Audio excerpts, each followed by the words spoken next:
사이비 종교에 있다가 탈출하신 분 진료를 했었었는데 밖에 나가지 못하게 만들어서 외부와의 연결을 끊어버리고 계속 같은 내용을 반복적으로 주입을 시켜서 가장 가까운 가족마저 거의 악마 수준으로 생각을 하게 만들어버린 경우가 있었는데 그분 지금도 그렇게 가족을 생각하는 애.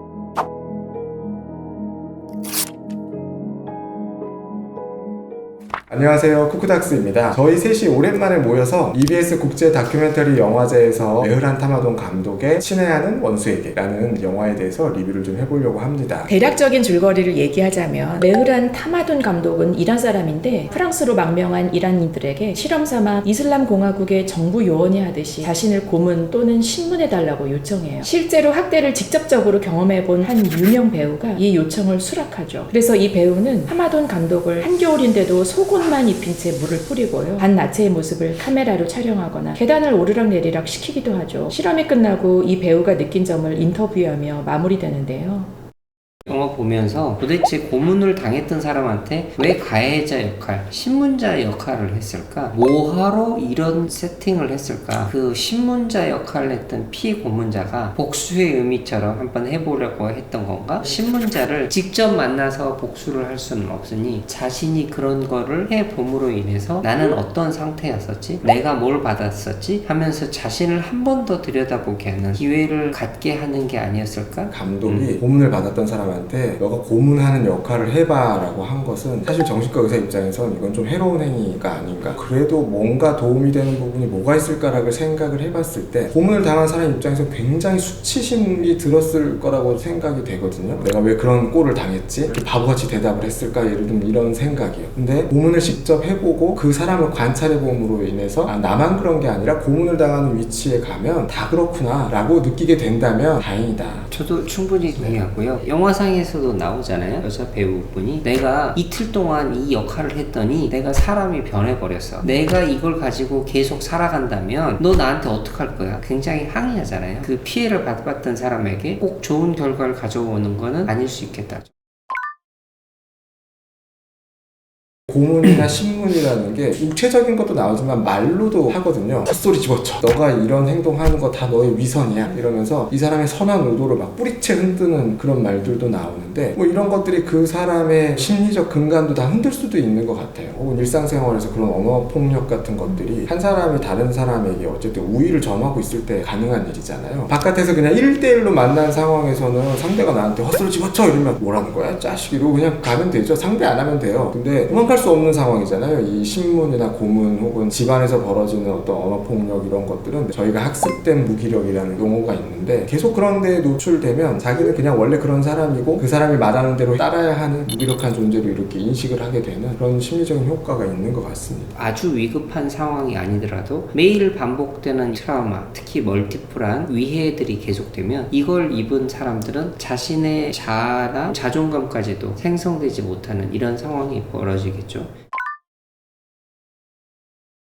혹시 실제로 이런 고문이나 후유증 있는 환자분들 보신 적이 있으세요? 왜냐면은 예전에 80년대 군사정권 이럴 때는 시위를 하다가 끌려가서 고문을 당하거나 하시는 분들도 있었다고 하잖아요. 제가 그렇게 나이가 많지가 않아가지고 아니 환자들 근데 고문까지는 아닌데 그 사이비 종교에 있다가 탈출하신 분 진료를 했었었는데 밖에 나가지 못하게 만들어서 외부와의 연결을 끊어버리고 계속 같은 내용을 반복적으로 주입을 시켜서 가장 가까운 가족마저 거의 악마 수준으로 생각을 하게 만들어버린 경우가 있었는데 그분 지금도 그렇게 가족을 생각하느냐? 절대 그렇지 않거든요. 외부와 단절된 상황에서 반복적인 트라우마를 입히거나 비난을 하거나 하는 것은 그 사람의 정치성, 생각, 신념 이런 것들 정말 많이 바꿔버리는 경험인 것 같아요.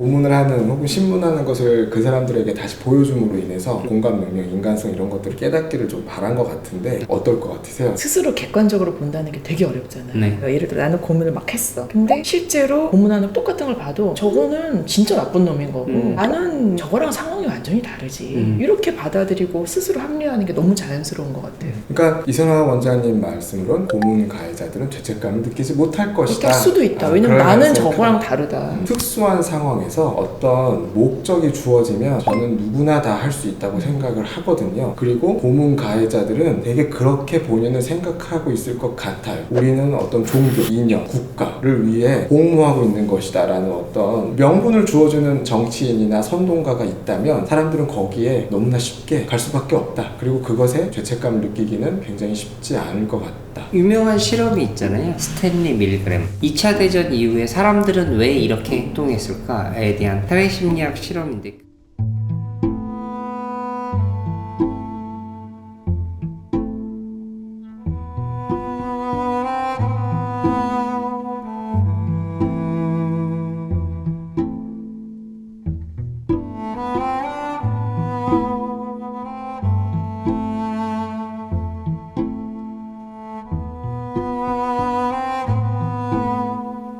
Next one is bridge. 330 volts. 40명이 참가를 했는데 끝까지 올린 사람 몇 명인 줄 아십니까? 몇 명이에요? 26명이에요. 65% 사람들이 실제로 죽을 수도 있다는 걸 알면서도 올리는 거예요. 자신의 양심보다는 교수의 권위, 이 시스템 내에서 복종하게 되는 거죠. 영화에서 신문하는 사람들도 결국 시스템 내에서 이런 걸 했던 것 뿐이야 라고 하는 거하고 똑같은 거죠.